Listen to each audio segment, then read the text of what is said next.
There you have it. Donald is Donald. As you just heard, a few voters said they were not as impressed by Donald Trump's performance, when saying Trump and his fellow outsiders Ben Carson did themselves no favors last night. So after weeks of skyrocketing poll numbers, could the man who has defied political gravity be falling back to earth? Here to talk about that, Tana Gertz. She's the Iowa State co-chairwoman for the Trump campaign. She's on the phone. And Charmaine Yoest is a former advisor to President Reagan. Thanks to you both for being with me.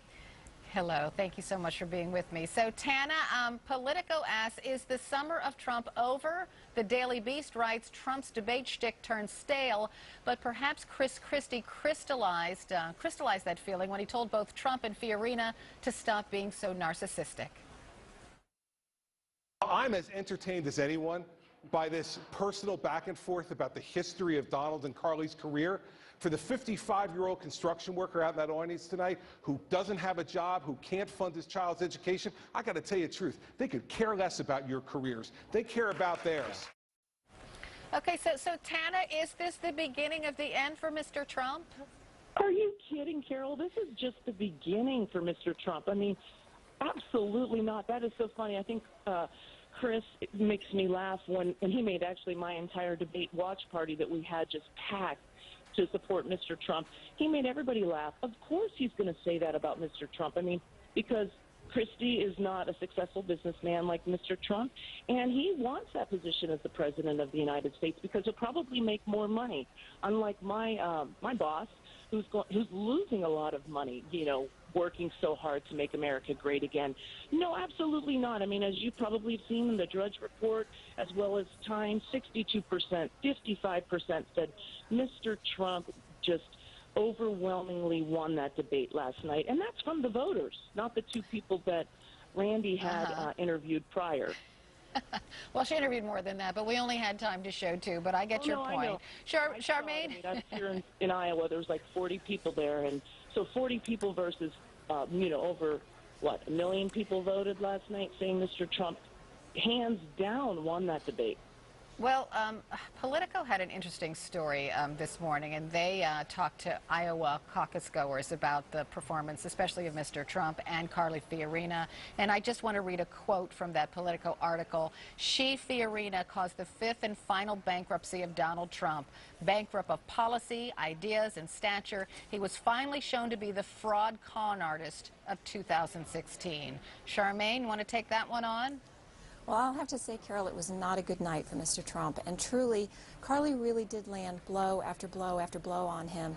And particularly the point about the bankruptcy, if you think about the words that were coming out of last night related to Donald Trump, first, Carly makes the really solid point about his bankruptcies, which I think a lot of voters aren't really aware of because he has been effective in making the case for himself as a businessman. But then Jeb Bush came back and really landed a blow on him on the words casino. It really didn't matter so much the back and forth, but just the repeat of the word casino, casino, casino. There's a lot of people out there who really didn't have that word associated with Donald Trump. So I think those are just two moments that were really not good for Donald Trump. And then throughout the middle of the debate, there were 40 whole minutes where he just faded away and didn't say a word, which I just think it was not a good night. And when you look at the high negatives that he went into this debate with, yes, he was the front runner, at least for now, but those high negatives are something he has to battle against, and he didn't do himself any favors with that last night. And well, it is the interesting. only reason he let people speak was because he felt so guilty taking all that airtime. I mean, Mr. Walker got 9 minutes in the entire 3 hours. So, I mean, he was like, well, I've got to let somebody else have a turn. So that was the only time you know, he was quiet. I think describing Donald Trump as feeling guilty is maybe not quite accurate. But you do raise an important point, which is that last night was the battle of the time clock. With 11 people on the stage, what really mattered at the end of the day was how much time that you had. And that was another place that Carly Fiorina and Marco Rubio really, really shined. At the end of the day, being able to take up that space on the stage, both literally and figuratively, is what really, really mattered. Both Carly and Marco ranked in the lower amount of questions that were received, but they both were ranked very highly in the amount of time that they ended up taking. And that really demonstrated a command and a presence and a strategy, and at the end of the day, they were able to demonstrate leadership in that way by using the format to their advantage. Tana, I will say that Mr. Trump still didn't seem to have like specific policies that he could articulate in a way that would make voters feel good about him being in the White House. Carly Fiorina, whether you agreed with her policy positions or not, seemed to have it down. Well, Carly wasn't being attacked over and over again. She didn't have to defend herself. I mean, she could use that time, strategically. Mr. Trump, again, was being attacked over and over again. So he had to use his time to deflect, like the comments that were just made about the casino and bankruptcy. And he had to say, hello, how many times are we going to hear this word bankruptcy?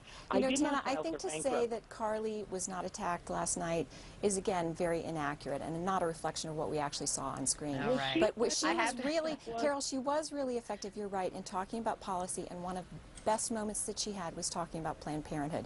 She's being attacked for that by some people saying that what she said was not accurate. But you know, in a debate, you're not footnoting. What you're doing is you're communicating emotion, you're communicating passion. She was accurate in what she described as being in the Planned Parenthood videos, and she was the only one who took the opportunity to describe what Americans are feeling in response to Planned Parenthood. Kind of getting off into And this... you're right. Look, I got to leave it there, but Charmaine, sorry. you're right. Thanks for having me. She was very emotional in her Planned Parenthood remarks, but not so accurate when it came to the content of that video. So we'll just leave it there. We'll just leave it there because we have a fact check at the end. Tana Gertz, Charmaine Yoest, thank you so much for joining me this morning. I appreciate it. I wish I could go on. This has been great. Still